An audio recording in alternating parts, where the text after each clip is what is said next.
Catholic church और Orthodox church कब और क्यों अलग हुए? इन्हें द ग्रेट स्किज्म क्यों कहते हैं? ईसाई धर्म ईसा मसीह के जन्म, उनकी शिक्षाएं और उनकी मौत पर आधारित एक धर्म है।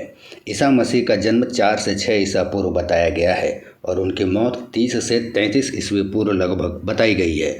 वो जन्म से एक यहूदी थे। उन्हें रोमन वासियों ने राजनीतिक बातों की वजह से सूली पर चढ़ा दिया था। ईसा मसीह की मौत के बाद उनके आदर्शवादी ईसाई धर्म का प्रचार प्रसार करना शुरू कर दिए, लेकिन ये सब इतना आसान नहीं था। सारकर रोम में उस समय ईसाईयत को कोई समुदाय नहीं माना जाता था। इस पर पूरी तरह से बैन लगा हुआ था। आपको जानकर हैरानी होगी कि रोमन साम्राज्य ने ईसाईयत को गैर कानूनी घोषित कर दिया था।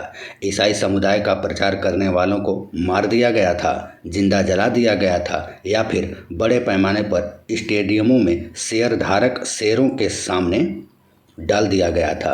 ये सब लगभग 300 साल तक चलता रहा और नीरो और डायोक्लेटियन जैसे राजवंश ने ईसाइयों की सराय लांघ दी।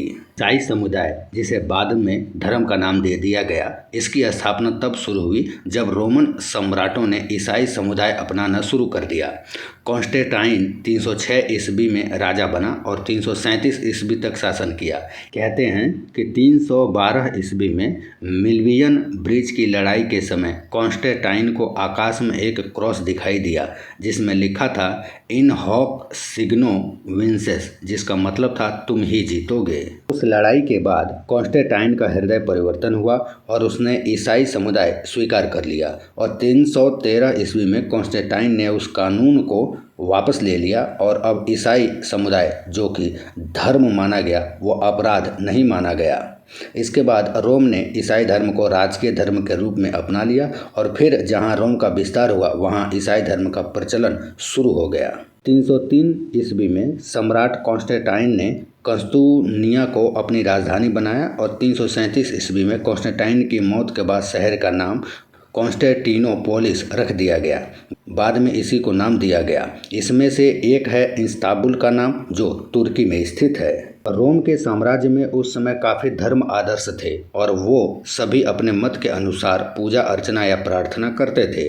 कॉन्स्टेंटाइन खुद एक अलग धर्म से थे और भगवान सूर्य के उपासक थे। वह अपनी पुरानी ईसाईयत से जुड़ने के बाद भी नहीं रुका था। 325 ईस्वी में कॉन्स्टेंटाइन ने एक सभा का उद्घाटन किया ताकि रोम के बाकी धर्मों को भी एक सूत्र में पिरोया जा सके। कॉन्स्टेंटाइन ने सभी धर्मों को ईसाईयत में मिलाने के लिए बहुत से एकांत और अन्य धर्मों के रीति रिवाजों को सामूहिक ईसाईयत को एक नई पहचान दी। उस समय रोम में एक धर्म था देवी वाइस आइसिस। कॉफिन पाठ के अनुसार आइसिस बिजली की चमक से विचित्र हुई थी। जब इस धर्म के लोग चर्च में गए तो उनके लिए माता आइसिस के स्थान पर जीसस की माता मरियम को स्थान दिया गया और कैथोलिक धर्म में माता मरियम की पूजा होनी शुरू हुई। पहली शताब्दी से लेकर 5वीं शताब्दी तक रोम में मित्र धर्म बहुत प्रचलित था। बहुत से रोमी सैनिक इसके शिक्षक भी थे।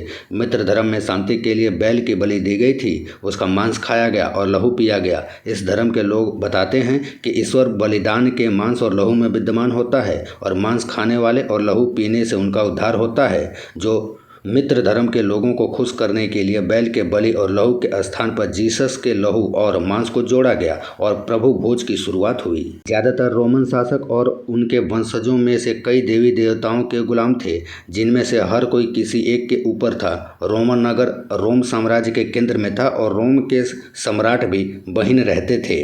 इसके रोम के चर्च के मुखिया को बाकी चर्चों पर आशीर्वाद दिया गया। अब इस चर्च ने बाकी चर्चों को भी अपने अधिकार क्षेत्र में समेटना शुरू कर दिया और हाँ से शुरू हुआ पोप का सहयोगी और आगे पोप एक बहुत ही शक्तिशाली धार्मिक गुरु बन गया। पूर्वी चर्च मुख्य रूप से ग्रीक भाषा और वेस्टर्न चर्च मुख्य रूप से लैटिन भाषा का उपयोग करते थे।